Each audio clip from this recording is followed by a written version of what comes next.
The space that I always want to keep a human in is that human to human relationship building and relationship management. And that's a very big part of how you run a supply chain, is the series of relationships that go within that. And I would argue that actually, if you're coming into any kind of commercial career with buying or selling, that ability to develop relationships, to do those human to human activities like negotiation and so on, those are the skills to develop almost more than anything else. Hello and welcome everyone.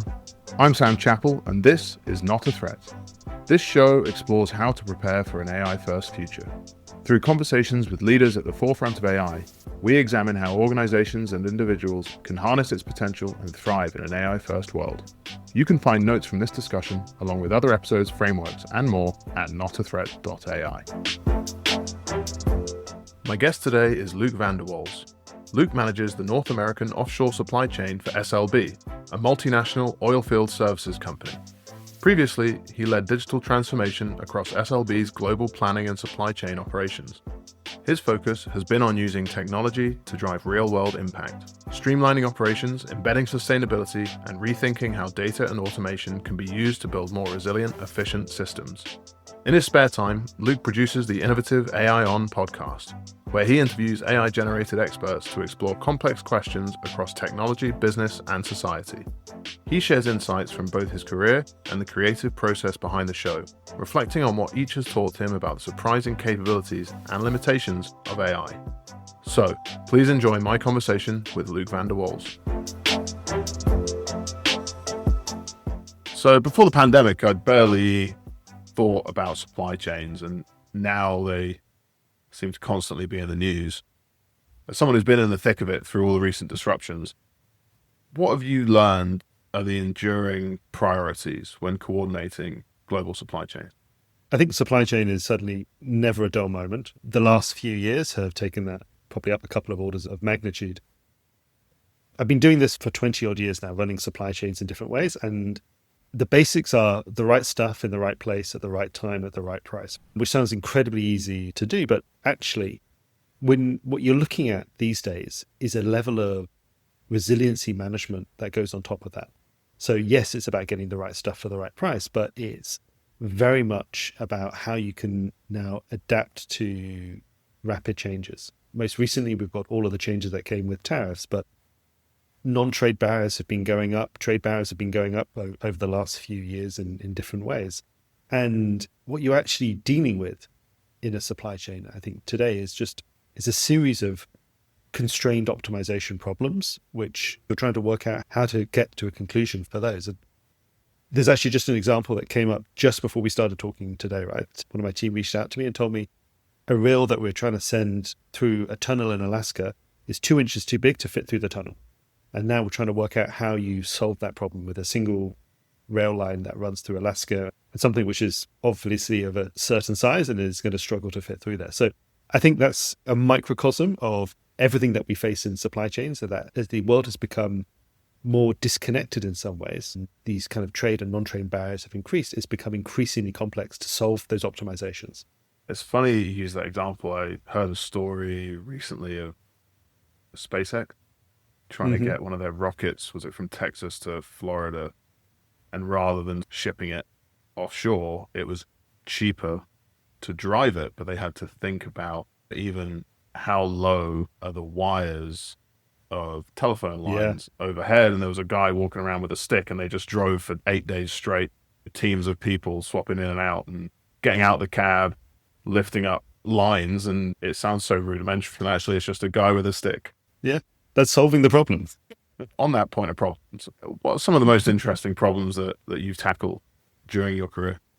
I think when I look at it, I know we're going to talk a lot about technology and things today, but for me, the most interesting problems have probably been the people ones, right? And how, as a manager, that you can work with a team to solve some of the complexities we come across. Now, it's a broad statement, but actually, if I pick one of those, I managed the Europe and Africa procurement hub for a while out of Romania. When I arrived there, I had this kind of mismatch between a really talented group of people and terrible outcomes and terrible performance there within that. And that's the kind of problem I think that's, for me, was super interesting to try and solve, because it was about people's motivations. It's about how you set standards and expectations. How do you design the way that you work to make the most of the talent pool that you've got? How do you draw a line in the sand at what's acceptable and what's not? And how do you try and get an entire group of people to focus on what your customer is looking for and what success looks like in that sense? So I think that's, for me, is the most exciting kind of problems, or most interesting kind of problems I've done. And that was a really good one, even if it was incredibly daunting at the day 2 and 3 people had resigned in the last 24 hours. And what on earth is going on here, right? For me, that's the most exciting kind of problems. Now, I think there's also a different type of problem solving that comes with the how do you apply technology to how you run a supply chain. And that's been my core for the last 4 or 5 years of what I've been doing. And building an interconnected digital supply chain has been itself as an enormous problem, and each one is built up of some very interesting technical challenges. But more than just technical, it's also how do you get people's buy-in, people's engagement into what you're trying to bring to them, and how do you get an organization to get the most out of technology, get the most value from it, from the investments that you're making. So I think that, to me, is the kind of the two sides of the types of problems that I find personally incredibly interesting and exciting and satisfying. When you bring those two sides together, how do you get people to play nice with technology? Like, it can be seen as this threat to jobs, to livelihoods. How do you win that battle or avoid the battle in the first place? So I think the first thing which a lot of people miss is that change management is a science. Okay, this is not just we build it and they will come, right? There's a true science around change management, about how do you create a sense of there's a better space that we're moving into. How do you create some safety around what that's going to be, or what the first steps on that journey are for people? How do you make sure that it's you got buy-in at different levels of an organization? So even if you convince the front line, the management and their management are also convinced with this. So that there's different pieces of that work into it. I think in some senses, there's a lot of it's about storytelling, actually. It's about being able to tell a story that says your future state is X, and X is better than where we are today because of A, B, and C. And if you can tell a story like that in a way that resonates to the people you're talking to, then I think you've got a big chunk of that science actually starts to come. So I'm mixing science and storytelling at the same time, but deliberately, because for me, it's both of these things. There's a science, there's a process to do it, but you convert it into a story that people can then buy into. What are some of the common misconceptions that people have about supply chain, about your industry? There's definitely a lot that you hear in the news, particularly now, but from someone who's in it, in the trenches, what do you think people just get wrong? So when you said misconceptions about your industry, for a moment, I was thinking about the energy industry that I'm in as well. I'll comment on that, but I'd hit that one first anyway. Look, I think the big misconception about the energy industry is how critical access to reliable, safe, affordable energy is to the overall human condition, and the change that access has had over the last 100, 200 years. I appreciate that's not a very fashionable thing to say, but I think it needs to be very clearly understood as to what value having access to energy brings. I think from the supply chain perspective, my experience with supply chain is that it's got a seat at the table when there's a crisis. And when it's not a crisis, it gets forgotten about to some sense. And there's a recent article, I think it was in the Wall Street Journal, that was talking about this, is chief supply chain officers in 2020, 21, 22, there was a larger number of them were reporting directly to the CEO. And then over 23, 24, as the crisis faded back a bit, that dropped away. And the commentary was around the pivoting back, and your CSCOs are now becoming back to the C-suite and N-1 to the CEO. So I think when things are working, it's easy to forget that the supply chain is there making it happen, making things move, making things turn up and where they need to be so they can be sold, they can be made into whatever else. I think that gets forgotten quite easily until there's a problem. And if you look back over the last 20, 30 years, we've lived in a period of significant peace and calm in many ways relative to a lot of history. And that peace dividend has brought a lot of things, but it's allowed us to run very tight, lean supply chains that just in time and things like that can be seriously considered. I think we're moving into a period of such volatility now, and not just because of what's happening with tariffs today, but as I say, these increasing trade barriers, this trend to deglobalization as a whole, my sense is that your supply chain is going to be increasingly important to the success or failure of a business. It does always shock me, I'll be honest, when people are so against both diversification of energy supply chains or energy sources and progress. And there's some arguments you just can't seem to win. You're damned if you do, damned if you don't. Do we use oil? Do we want to install solar? Do we want to have wind turbines up in our backyard? Whatever it might be. And it's just a really tough problem to solve. It absolutely is. And I'm very clear for me that climate change is happening. The world is changing, and we need to do something that addresses that.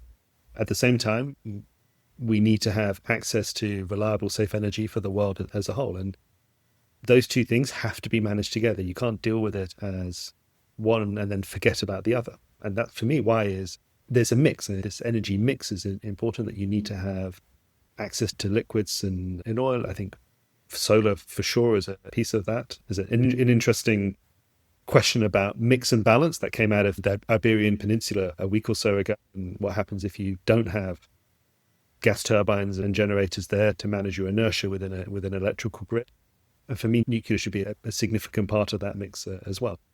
Again, access to safe, reliable energy is a huge part of allowing people to move out of poverty that we've seen over the last couple of centuries.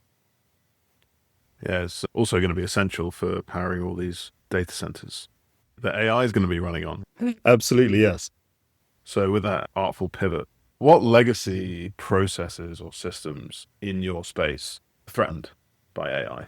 I think in the energy industry as a whole, AI has been actually adopted in different senses for many years in different applications. So for workflows for managing operations, and particularly for things like understanding the subsurface and interpreting the data that comes out of that. I'm not sure I see that being deeply changed or threatened by AI, but what I do see is there's new ways of working that it's enabling. So if you look at some of the recent drilling records from SLB, there's a series that we did in offshore Brazil that was 98% autonomous. And this is something that is drilling thousands of feet under the surface at the end of this drill string, and is able to steer itself within a formation to maximize the contact with that formation and maximize the future productivity of that reservoir. And I think that's mind-blowing that this is happening 98% without human intervention. So I think there's disruption that comes with the technology. I still think a lot of the legacy ways of working will be applicable in many areas because of the cost and the ability to take on some of these more autonomous ways of working. So different markets, different opportunities. Could you maybe dive deeper on that? What does it mean, the drill string going down, as somebody who doesn't work in the oil and gas industry? What's actually involved there, and where is the human in the loop for that last 2%? So I want you to imagine that there's an oil rig miles and miles off the coast of Brazil, and you're in thousands of feet of water, and you're drilling into the seabed. Once you're in the seabed, you're going tens of thousands of feet down and then sideways. So once you go far enough down that you hit an oil-bearing formation, oil's captured in tiny pores in rock, right? You then want to keep drilling through that formation in the area that you're going to be able to get the most of that oil to come out of those pores and into the wellbore and be extracted over time. Deeply oversimplifying it, but that's essentially what you're trying to do here. So if you think about it, again, being very simplistic, if you drill down and you hit the formation, then that formations are usually lateral there, and you want to stay within that horizontal layer for as much time as possible so you can get as much recovery of the oil that's in that formation as possible. Now, when you're doing that, again, you are tens of thousands of feet away from the rig that's floating on the surface, a drill ship or something that's floating on the surface, thousands of feet of water above that. And you're trying to steer within a matter of feet, in some cases, to keep within these formations. And when I talk about autonomous drilling, we're talking about the ability to identify the edges of that formation to make sure that the drill bit that's at the end of this long string of steel pipe, and that's drilling, is truly staying within that formation that has the oil in. It's not bursting through and into another formation and even potentially causing some damage to the one that it's in. And you'll be able to sense using the whole range of different sensors that are behind the drill bit and understanding what's going on in that formation and where the edges of it are. And then keep adjusting as you're drilling again, potentially for tens of thousands of feet more horizontally. So you've got the machine now doing most of that work to avoid breaking into a different formation. Yes. And potentially ruining all the hard work that's come before. Are there any functionalities of AI that have maybe been overhyped for supply chain, where you see it doesn't really apply, or there isn't quite the same level of interest as you might see from someone in a, say, a marketing role? Maybe if I take a little bit of a step back and look at some of the evolution of technology into supply chain over the last, 5-10 years, we've had a wave of hype over 3D printing. We've had a wave of hype over RPA, robotic process automation. We had another wave of hype over blockchain and what it's going to bring.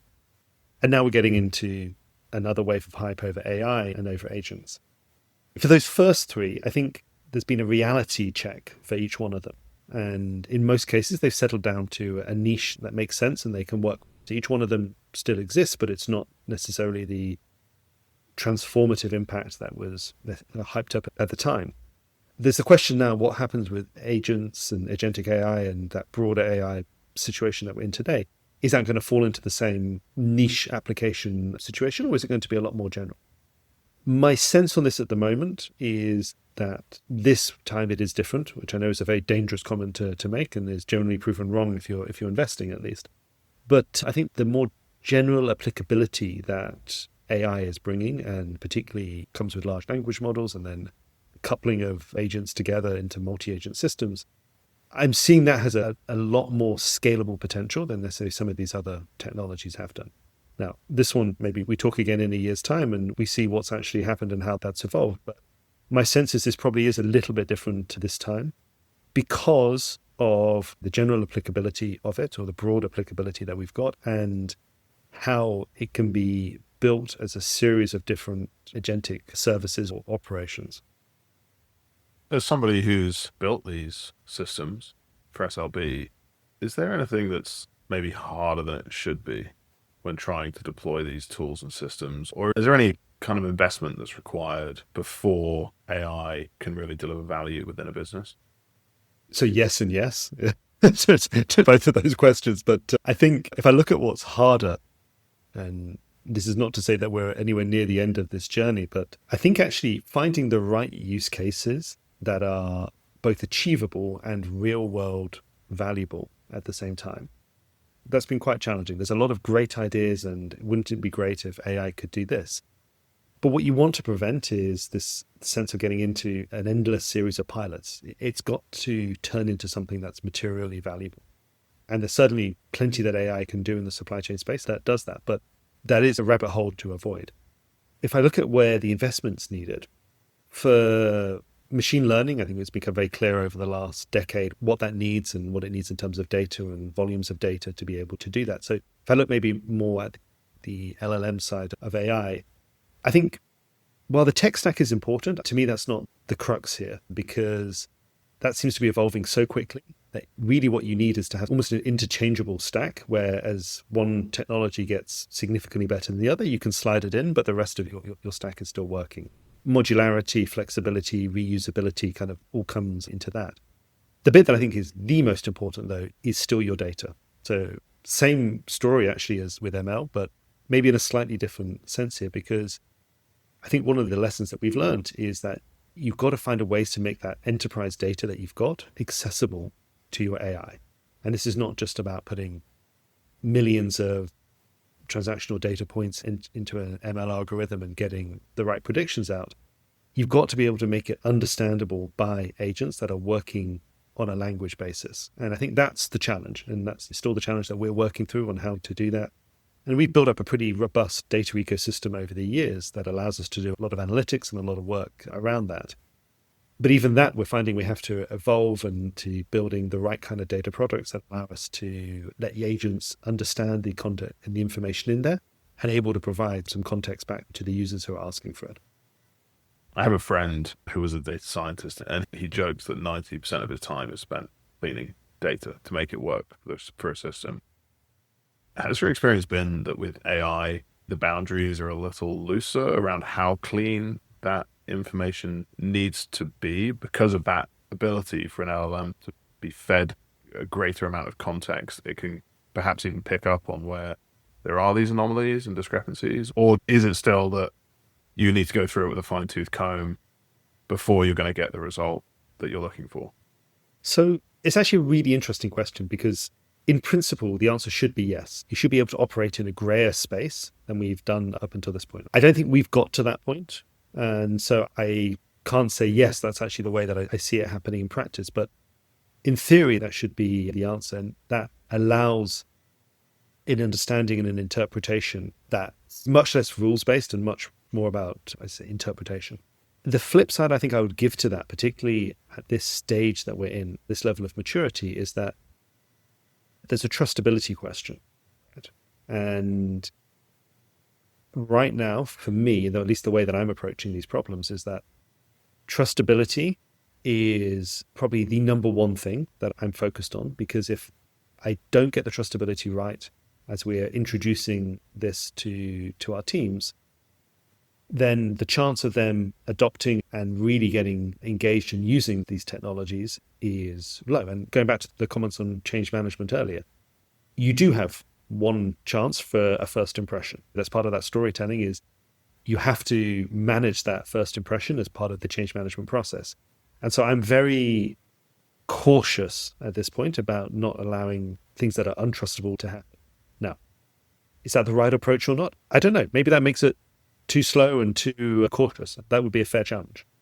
As a perfectionist myself, I do understand the desire to get everything right. Maybe it comes down to the stakes. Giving someone in marketing a chatbot to play with to help come up with a copy, the risk is lower and the severity of the risk is lower, right? So I guess it depends what field you're playing in. That's a fair point, right? Because if you're making decisions today with zero information or poor information, then if you make the user aware of the limitations of the information that's being provided to them, then I think you can absolutely bring incremental value with that. And that's part of the approach that we're taking here. It's not to try and make perfect information for everything. What worries me is about giving wrong information. So you actually make a decision based on incorrect information rather than an absence of or a lack of or incompleteness. Incompleteness, I think, is reasonable at this stage. Inaccuracy or incorrectness, that's where I worry about trustability getting impacted. Where do you still want human judgment in procurement, supply chain, decision-making? We've been talking about the capabilities there. Despite what it can do, where should a human be intervening? Isn't the common answer to that, say, anything with empathy and anything with creativity? I'm actually less convinced by both of those two as the angle. I think there's a piece of it. There's an interesting study recently about an AI doctor versus a human doctor, and what did patients prefer? A little bit shockingly, they preferred the AI doctor as more empathetic and having a better bedside manner. So who knows about that? Maybe this is just doctors. But look, I think the space that I always want to keep a human in is that human-to-human relationship building and relationship management. And that's a very big part of how you run a supply chain, is the series of relationships that go within that. And I would argue that actually, if you're coming into any kind of commercial career with buying or selling, that ability to develop relationships, to do those human-to-human activities like negotiation and so on, those are the skills to develop almost more than anything else. And I think it also, the sense of being a good leader on how do you engage, motivate, and make people in your team successful. I don't actually see those aspects of management being replaced with AI anytime soon. Does good leadership look any different in an AI-powered organization versus a traditional one? Yeah, I think a good leader in the future starts with the same characteristics as they have today. I do think that they need to be able to manage and leverage a team that is not just human. It's a team of human and agents, human and AI. And I think it shifts your decision-making to be more data-driven and more grounded in fact. That's part of that adjustment. But then you still have to have that human understanding of nuance, of motivation, of people's desires. So I think you have to be able to do both. This isn't an either-or situation. As leaders, you have to become more than today. And you also have to be able to set a vision for that combined organization and making sure that you are using or leveraging each piece of it where it's strongest. Don't use humans for repetitive data entry tasks, but don't use your AI for your relationship management. That's where I see, as a leader, you have to be able to get the best out of a combined team in the way that you do with the best out of combined skills in individual humans, right? Right. Using the tools and the people at your disposal to achieve an end result. I realize I keep saying humans like it's some kind of bizarre species, humans versus AI. I'm not sure that's going to sound correct. How can humans prepare? Or how can individuals prepare so that they thrive in an AI first future? I think, look, you've got to first of all see AI as a tool and as a partner for how you make yourself more effective. Forget work for a moment, but for me, AI, and let's say ChatGPT specifically, is a fundamental part of how I do my personal workflows, whether it's to understand something, it's to plan something, it's to work out how to solve a problem. It's my number one starting point for everything I do. So I'm using it a dozen times a day, if not more, for different things like that. And I think the same applies in the work world. Now, obviously in the work world, then you have maybe some limitations as to what tools you can use, what access these bring. I think that's going to evolve pretty quickly. I think I think it was first of all in the World Economic Forum, this chap, I forget his name now, said, AI won't steal your job, but somebody using AI will. Okay, so this is Davos. This is the kind of things that is being chatted about there. And I personally believe that's fundamentally true. You will lose your job to somebody who's better at using AI, who can be 30% more effective, 100% more effective.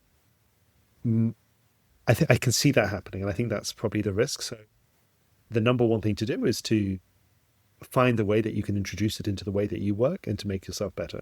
Companies have a responsibility as part of that. They will be doing that. But I think as individuals, we all have a responsibility to find ways that we can bring AI into the way that we work to make ourselves better. And I don't think this one's going to be spoon-fed. So if you're willing to adjust and embracing, I think you've got a heads up there. It's funny that you said you're not going to be spoon-fed. It's a self-directed tool, and the ability for it to adapt to the individual makes it really tough to prescribe how you're supposed to use it. There are general rules and suggestions, but I'm sure if you looked at our chat histories on ChatGPT, mine would look very different from yours, even if we were talking about exactly the same thing. Mm-hmm. And that's the difficult thing when you talk about people and managing people. If you were trying to coach someone else on how to use these tools, where would you suggest they start? How would you suggest they can take control of their own learning journey, for want of a better word? I hate the word journey, but that's what I'm going with. So I think it's a difficult question, and I will answer it. But for me, this is part of the slightly existential dread that comes with considering what AI is going to do, and is it going to make all of us obsolete very quickly? Because the question is, am I adapting fast enough? And that's a question I ask myself, and I doubt sometimes that I'm adapting fast enough to do that. But I think at least the space that I see that it works super well is this idea of a thought partner, okay? And fancy term, but really what it's like is, if you're trying to work out how to do something, how to solve a problem, use AI to help you do that. And that's not just to say, how do I do X? It's to bounce ideas off and say, okay, challenge me with this. Ask me questions about that. This is the outcome I want to get to. How am I going to do that? And particularly, I found the deep research aspects of ChatGPT and Gemini and things like that have been incredibly useful for me for doing that, because they allow you to pull together a curated body of knowledge that you can then use to get better answers or better understanding of different topics. And I told you I've recently taken a new role within SLB, and I've already started using it to help me understand things like the complexities of logistics in Alaska. I know nothing about logistics in Alaska, but this is part of one of the things that I'm doing to help me get up to speed with that. And my hope is that coming into a job when I know some stuff, but not other stuff, it helps me fill the gaps on that other stuff quicker than I would be able to do otherwise. That's the way that I'm seeing it. That's how I see it. Bring it into the day-to-day and make it usable and rapidly iterate on a topic to get to an understanding and kind of help you make your own next decision. How do you see it maybe impacting your profession over the next few years. 5 years is almost too long. How do you see AI impacting either supply chain, the energy space, taking into account maybe some of the hype and some of the capabilities that we know today? And I'll hold you to this, by the way. Yeah. Okay. So this is a definite prediction then, and absolutely going to happen. Okay. Look, I've actually said this in other interview or podcast discussions in the past. Is I believe that your job as a supply chain professional is about to get way more interesting. Technology is already removing a lot of the manual work, the drudgery of doing certain tasks, and the things that I cut my teeth on 20 odd years ago when I started. And it's even evolving into some very advanced areas like automated negotiation and things like that. But I think what that does is it shifts the focus onto that strategic relationship management side of running a supply chain. And here I'm thinking like category management, I'm thinking about supplier relationship management, network design, that kind of a thing. These are the things that to me are the more fun and exciting aspects of running a supply chain and managing that. And I think that's where the future work is going to be for people. And I think that's how it's going to evolve, is there's going to be more on that. And again, this comes back to my comment a few minutes ago, is you need to be able to be good at that relationship management side of it. You need to be good at that strategic thinking side of it and understanding how to get to a step change in your business outcomes from the tools and the environment that you work in and that you manage. That's how I think it evolves. Bluntly, do I think we'll have as many transactional jobs in the future? No, I don't. But we don't today than we did 5 years ago or 10 years before that. That trend has been continuing, and that trend, I think, maybe even accelerate. But I do think there will be a greater space for these strategic relationship management type of roles. So generally, maybe if you look beyond just your space, who stands to gain or even lose the most if AI accelerates as expected? I'm guessing based on the amount of money they're throwing at this, that the big tech companies are the ones who think they're going to gain the most out of it, right? I'm assuming that they'll probably be somewhere at the top there. I guess the real question there, though, behind that is how does this affect society and who and when and all of that, right? So, because realistically, we've not seen a wholesale set of job losses going to AI. There's been niche, like pockets, I think, not something at enormous scale. I do believe over the next few years that there will be certain job categories that probably will become partially or fully automatable over that, let's say, the next 2 to 3 to 5 years. You're already starting to see step changes in efficiency and things like software development that LLMs are bringing. So I think you're going to see that, particularly jobs that are like heavily text dependent and operate according to set rules and things like that. That's the spaces that I think you're going to see the fastest change. And I would also think that on the creative industry side, you're going to see that as well. So you mentioned marketing piece earlier. I do think that's going to get impacted. You start looking at the stuff that's coming out of Midjourney and Sora and things like that. I don't think we're far away from full-length feature films being producible at an individual level, which is almost a mind-blowing idea.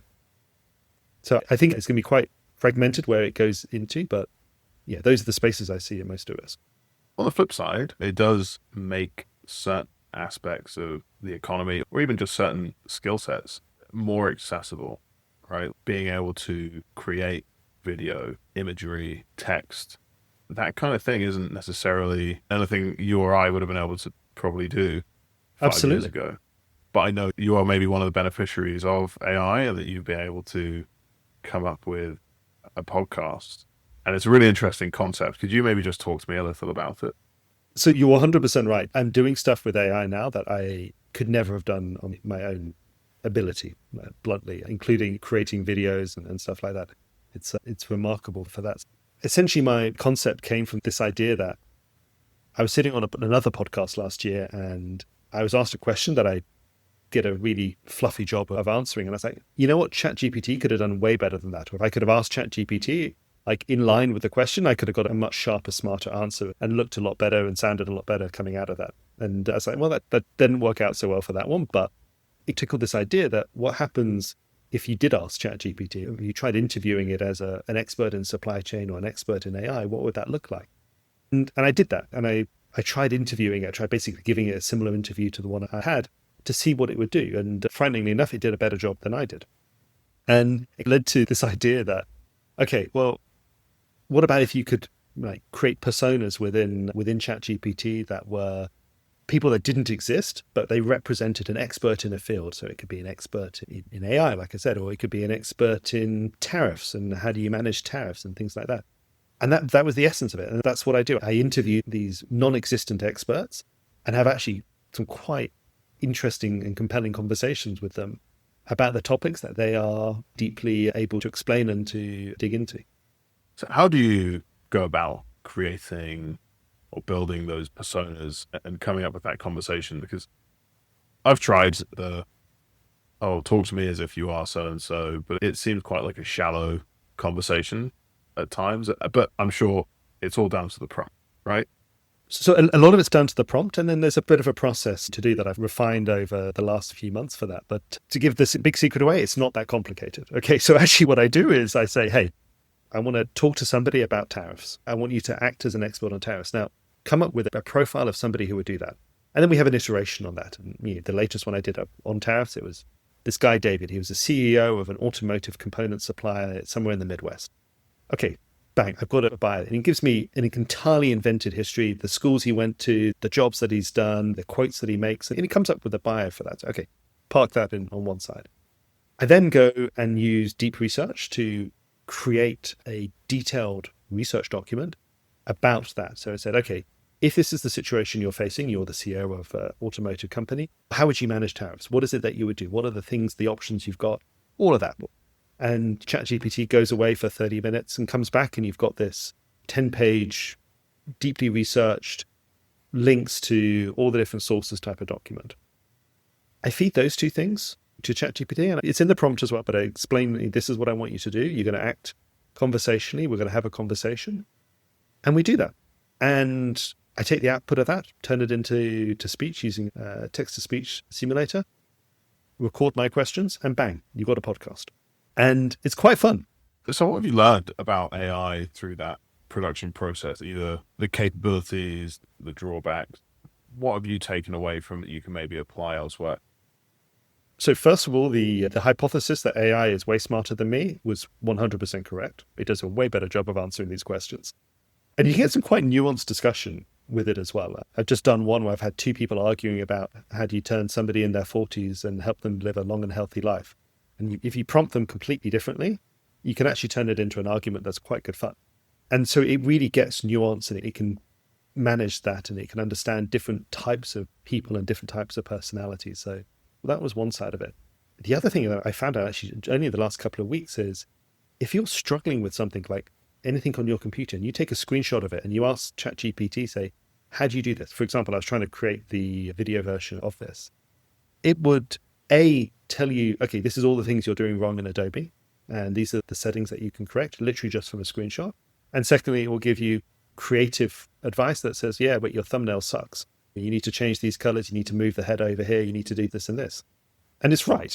I didn't know that, but when it says it and I apply what it says to that, it's right. So that's why I mentioned that on the creative side, I'm a bit dubious that AI is not going to take over there, because frankly, what I can see already, it's doing remarkably well. So yeah, I think I've learned quite a lot from that, and I believe I'm just touching the capabilities of what exists there, even with the tools that are out there today. It does feel amazing, right? It's like this thing. And scary. Oh, scary. Yeah, a little bit. It's this magic box that you're prodding and poking, and you're probably only feeling like one corner of it. Like you said, it's that feeling of there's so much more to it, and you're questioning. Well, I certainly am questioning like you are. Am I moving fast enough? Am I doing this right? Am I getting the most out of it? Am I going to fall behind? Yeah, that existential dread is definitely there. But at the same time, it's a lot of fun to play. And Jean-Michel, by Absolutely. the way, I listened to the Vintner. The wine one. Oh, fantastic. Yeah. Yeah, a little grumpy old man. He really was. No, he was a grumpy old Frenchman who's not very happy about what's changing in the world of wine that he's looking at. And that personality evolved in the script. I didn't change the script for what he was saying. He comes up with the phrases and the attitude that comes through that. It was brilliant. Yeah, Luke, I'm really looking forward to listening to more. But to round things out, what's the story that you'd like others to tell about you? I think it's a story of curiosity. Curiosity for people, for technology, for how the world actually works. I think that for me, that's the essence of maybe what makes me me and why I do the things that I do. Well, Luke, thank you very much. You're a very curious man, for sure. And I'm looking forward to hearing more of your curiosity on your podcast. Thanks again for coming on. It's been an absolute pleasure. I really appreciate you having it. It's a great conversation. And I think we live in a very interestingly changing world at the moment. And it's one that there's a huge amount to be curious about and a huge amount to adapt to. So thank you for the conversation. Wonderful.